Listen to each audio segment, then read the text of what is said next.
তেল দিয়ে না, জল দিয়ে এরকম নরম তুলতুলে কুলচা বাড়িতেই বানিয়ে নিতে পারবে খুব সহজভাবে। নমস্কার বন্ধুরা, বেঙ্গলি ওভেনে তোমাদের সবাইকে স্বাগত জানাই।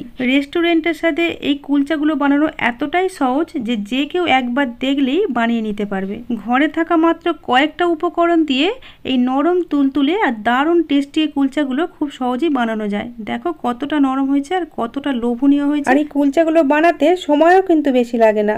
সকালে তাড়াহুড়োর মধ্যে বাচ্চার স্কুলের টিফিনে অথবা বড়দের অফিসের টিফিনেও কিন্তু এটা বানিয়ে দিতে পারবে। আশা করছি ঘরে থাকা উপকরণে সহজভাবে তৈরি কুলচার রেসিপি তোমাদের সবার খুব ভালো লাগবে।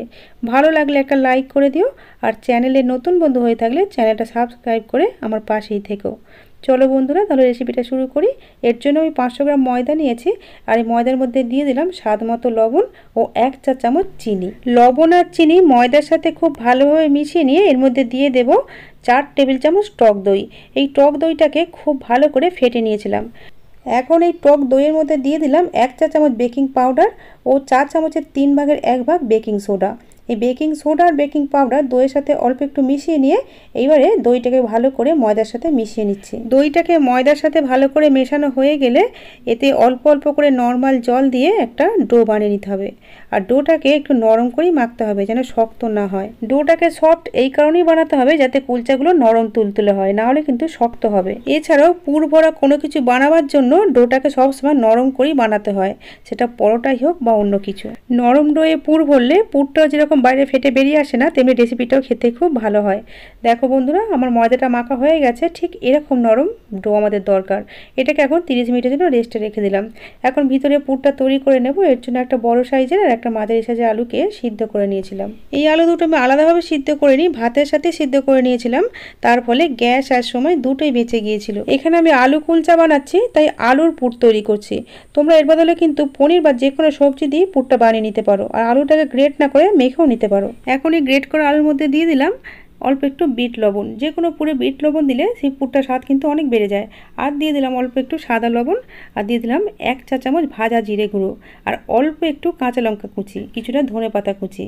আর এখানে দিচ্ছি 1 চা চামচ গ্রেট করা আদা আর 1 চা চামচ লাল লঙ্কার গুঁড়ো। এই লাল লঙ্কার গুঁড়োটা দিয়েছি শুধুমাত্র কালারের জন্য, এটাকে কিন্তু ইচ্ছা করলে বাদ দিতে পারো। এর মধ্যে আর কিছু মেশাবার দরকার নেই, এতেই কিন্তু পুরটা খুব টেস্টি হবে। তবে তোমরা চাইলে কিন্তু এর মধ্যে অল্প একটু পেঁয়াজকে ছোট ছোট কুচি করে দিতে পারো। আমি নিরামিষের দিনে বানিয়েছি বলে পেঁয়াজের ব্যবহার করিনি। এখন সব কিছু আলুর সাথে খুব ভালোভাবে মিশিয়ে নিলাম।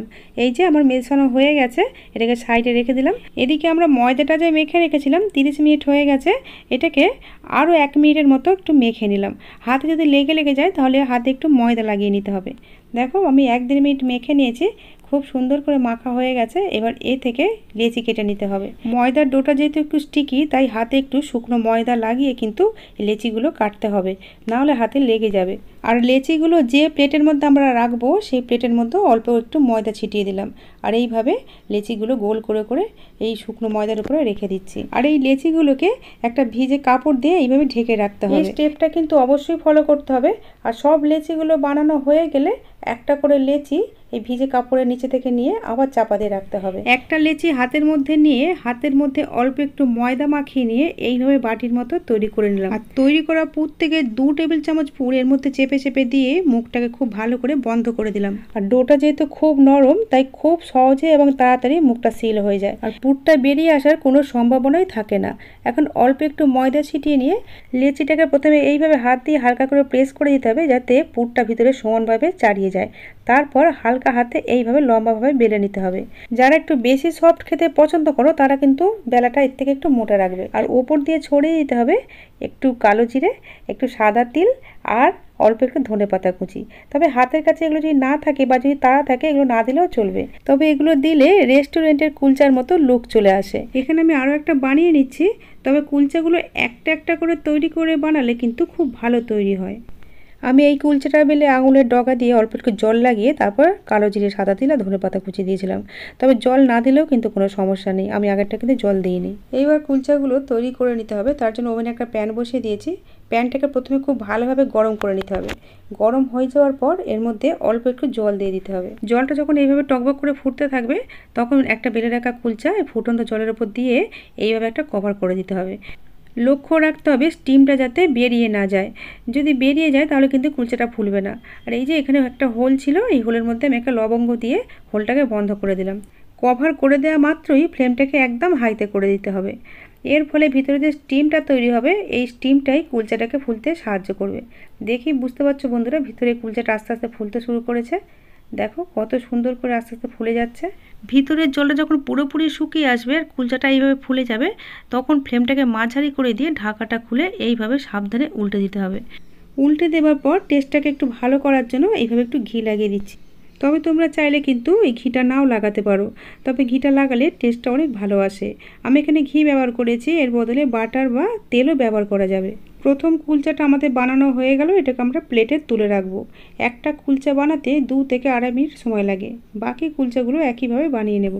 যে সকল বন্ধুরা আমার চ্যানেলটা আগে থেকেই সাবস্ক্রাইব করে রেখেছো তাদেরকে জানাই অসংখ্য ধন্যবাদ ও আন্তরিক ভালোবাসা।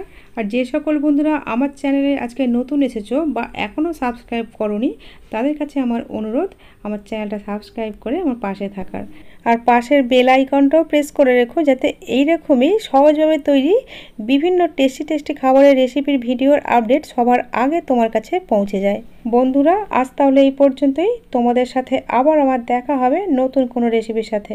তোমরা ভালো থেকো, সুস্থ থেকো, সাবধানে থেকো। শেষ পর্যন্ত ভিডিওটা দেখার জন্য আমার সব বন্ধুদের জানাই অসংখ্য ধন্যবাদ।